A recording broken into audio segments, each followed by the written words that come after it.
사랑하고 존경하는 정종훈 목사님 목회하시는 연세대학교에서 설교하게 된 것을 무한한 영광으로 생각합니다. 심리학자 프로이드는 인간에게 생의 본능이 있는 것처럼 죽음의 본능이 있다고 했습니다. 그는 인간의 무의식 속에는 성적인 본능처럼 죽음의 본능이 있다라고 했습니다. 철학자 플라톤이 죽음 직전에 친구가 물었습니다. 자네 평생의 역작인 다이아로그 내용을 한마디로 요약할 수 있겠는가? 플라톤은 그에게 대답했습니다. 그것은 죽는 연습이라네. 어느 날 공자에게 제자 게로가 와서 감히 죽음에 대하여 묻습니다 라고 했습니다. 공자는 제자에게 세상에 어찌 태어났는지 알지 못하는데 어떻게 죽음을 이야기할 수 있겠는가라고 했습니다. 삶은 죽는 연습이라고 말한 플라톤이나 출생도 모르는데 어떻게 죽음을 알 수 있겠는가라고 말한 공자나 그들은 죽음에서 삶의 의미를 찾으려고 했습니다. 죽음과 삶은 공존합니다. 산다는 것은 죽는 것이요, 죽는다는 것은 사는 것입니다. 살려는 자는 죽을 것이요, 죽기를 각오하는 자는 살아날 것입니다. 그러므로 우리는 살기 위해 죽고 죽기 위해 사는 것입니다. 세상에는 죽지 못해 살아가는 사람 있습니다. 죽지 못해 살아가는 사람은 불행하게 살고 피곤하게 살고 힘들게 삽니다. 한편 세상에는 죽음을 두려워하지 않는 사람 있습니다. 죽음을 이긴 사람은 겁없이 살고 자신감 있게 살고 기쁘게 살고 행복하게 삽니다. 여러분은 그동안 어떻게 사셨습니까? 죽지 못해 살았나요? 죽음을 두려워하지 않는 삶을 사셨나요? 사도 바울은 고린도 전서 15장 31절에 나는 날마다 죽습니다. 그리고 오늘 성경 전과에는 죽지 않고서는 살아나지 못합니다 라고 했습니다. 바울은 날마다 죽었습니다. 우리도 날마다 죽어야 합니다. 죽지 않고서는 살아나지 못하기 때문에 그렇습니다. 이것이 그리스도인의 삶이라고 생각합니다. 구약 성서에서는 죽음에 대한 용어를 다양하게 사용했습니다. 그중 대표적인 것이 잠잔다, 흙으로 돌아간다, 자기 열조에게 돌아간다입니다. 구약 성서의 죽음은 아담의 범죄로 결과로서 하나님의 저주였습니다.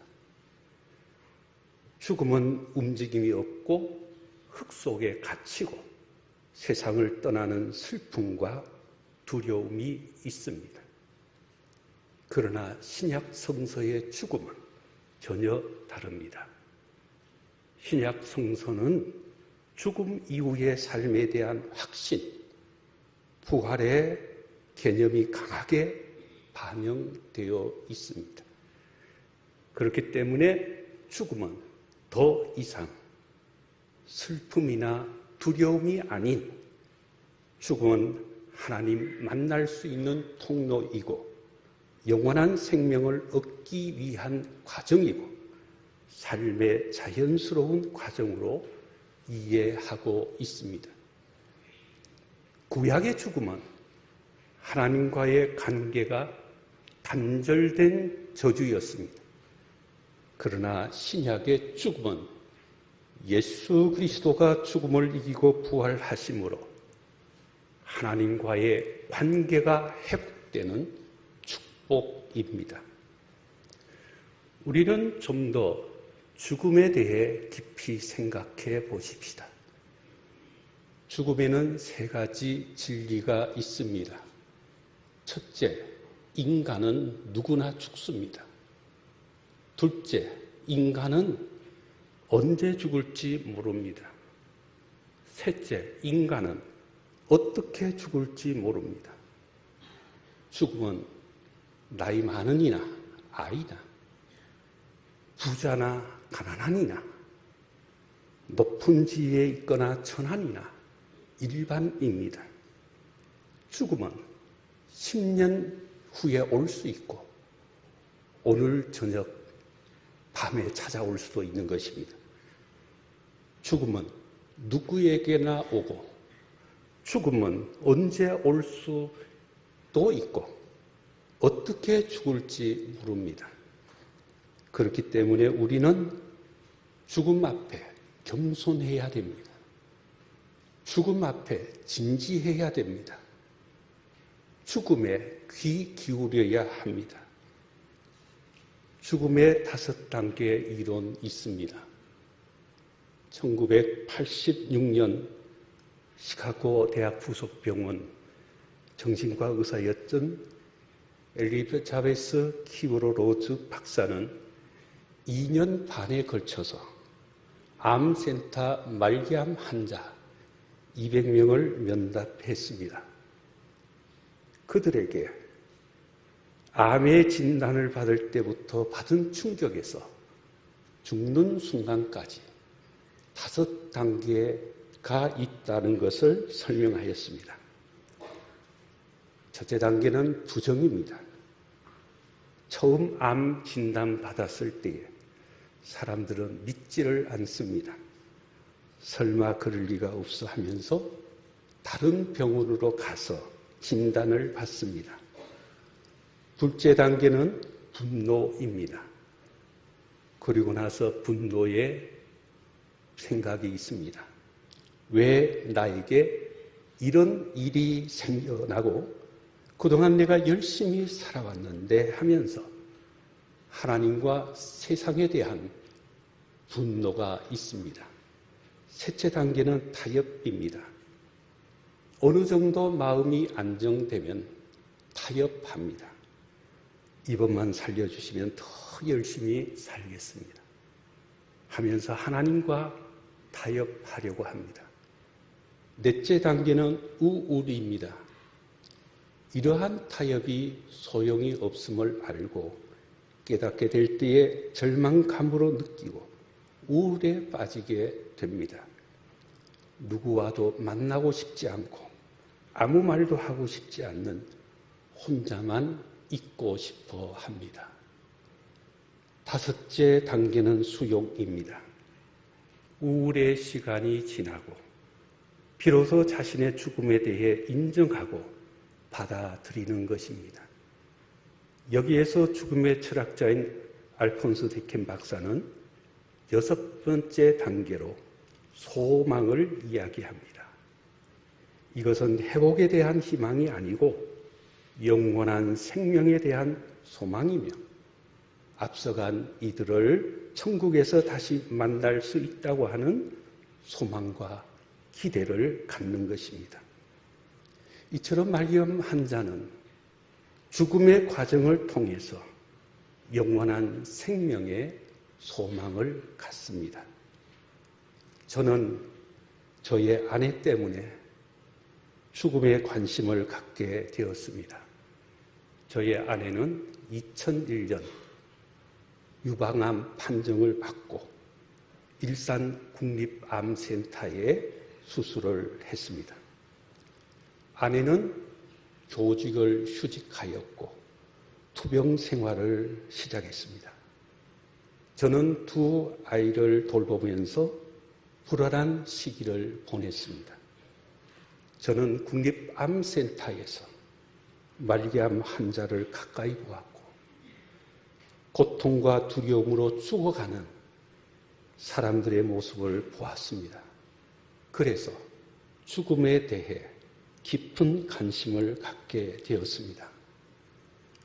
저는 2004년도에 각당 복지재단의 김옥나 이사장에게 죽음 준비 교육을 받았고 또 2007년도에 연세대학교에서 청소년 죽음 교육을 발표했습니다. 저는 작년 9월에 대학 총장직 4년 임기를 마치고 바로 죽음 교육을 시작했습니다. 죽음 교육은 죽음을 바르게 이해하고 직면하게 함으로써 죽음을 회피하는 것이 아니라 건강하고 의미 있게 죽음을 맞이하도록 하는 교육입니다. 주어진 생명과 삶의 소중함을 깨달을 수 있도록 돕는 것입니다. 서울대학 의과대학의 윤형호 박사가 쓴 나는 죽음을 이야기하는 의사입니다란 책에서 그가 의학도의 길에 들어서게 된 것은 누나의 죽음, 친했던 후배의 죽음, 남동생의 사고사, 그리고 의사가 되어서 만난 수많은 말기암 환자들의 면면을 돌아보면서 죽음이라는 것이 일생에 걸쳐 지고 가야 할 화두가 되었다라고 하였습니다. 사람은 누구나 죽습니다.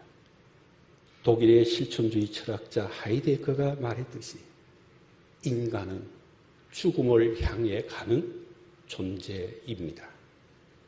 이 당연한 명제 앞에서 자유로울 수 있는 사람은 그 누구도 없습니다.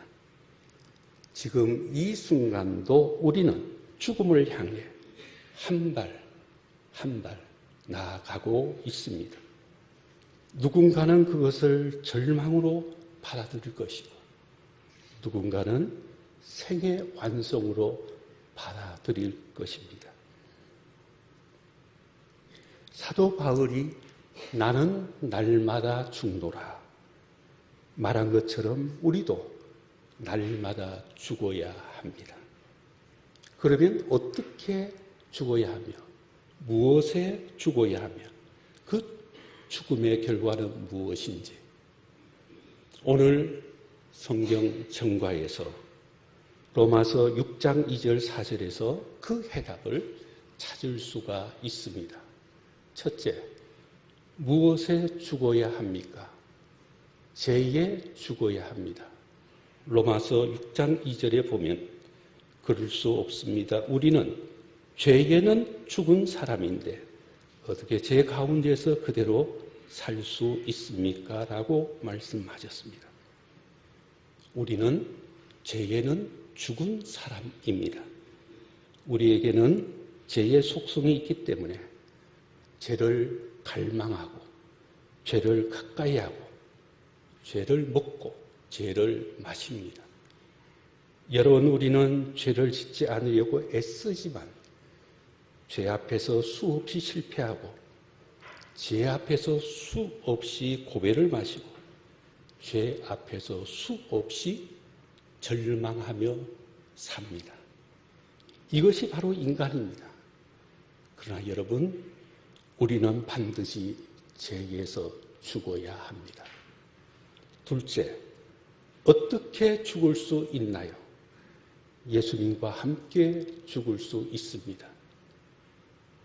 오늘 로마서 6장 3절에 보면 세례를 받아 예수 그리스도와 하나가 된 우리는 모두 세례를 받을 때에 그와 함께 죽었다는 것을 여러분은 알지 못합니까? 라고 말씀하셨습니다. 우리는 예수 그리스도와 함께 죽었습니다. 인간은 죄의 문제를 스스로 해결할 수가 없습니다. 죄는 우리를 부끄럽게 하고 죄는 우리를 괴롭힙니다. 연세교정의 윤동주 시비에 보면 서시가 있습니다. 죽는 날까지 하늘을 향해 한 점 부끄러움 없기를. 시인은 하나님을 향하여 한 점 부끄러움이 없는 삶을 살기를 원했습니다. 잎새에 이는 바람에도 나는 괴로워했다. 잎사귀에 이는 바람, 즉 아주 작은 유혹에서도 흔들리고 힘없이 무너져 내리는 죄책감에 사로잡힌 시인은 괴롭다고 고백했습니다. 우리는 결코 우리의 힘으로 죄의 문제를 해결할 수 없습니다. 죄는 오직 예수 그리스도가 해결해 주십니다. 예수 그리스도가 십자가에 죽으심으로 모든 죄의 짐을 다 지시고 죽음으로 피 흘림으로 이제 우리도 예수 그리스도와 함께 살아납니다. 셋째, 죽음의 결과는 무엇입니까? 새 생명 안에 살게 됩니다. 본문 4절에 보면 그러므로 우리는 세례를 통하여 그의 죽으심과 연합함으로써 그와 함께 묻혔던 것입니다. 그것은 그속에서 아버지의 영광으로 말미암아 죽은 사람들 가운데서 살아나신 것과 같이 우리도 또한 새 생명 안에서 살아가기 위함입니다라고 말씀하셨습니다. 우리는 예수님과 함께 죽었다가 예수님과 함께 살아났습니다. 그러므로 우리는 죽고 예수님과 함께 새 생명 안에서 살게 됩니다. 사랑하는 여러분, 죽어야 삽니다. 죽지 않고서는 살아나지 않습니다. 예수님은 사순절에 죽음을 향해 담대히 나아가셨습니다. 우리도 사순절에 죽음을 경험합시다. 예수 그리스도가 죽었다가 부활하신 것처럼 우리도 죽음에서 새 생명으로 살아가십시다. 우리가 날마다 매 순간마다 죽고 죽어서 이제는 내가 사는 것이 아니요 내 안에 그리스도가 사는 경험을 하시기를 원합니다. 우리가 진정 죽음으로 다시 살아남의 이 은혜와 이 축복이 연세교우 여러분에게 함께 하시기를 간절히 축원드립니다. 기도하겠습니다. 주님, 주님처럼 우리도 죽게 하시고 주님처럼 우리도 새 생명으로 살게 하여 주옵소서. 십자가에서 죽으신 예수님 이름으로 기도드립니다. 아멘.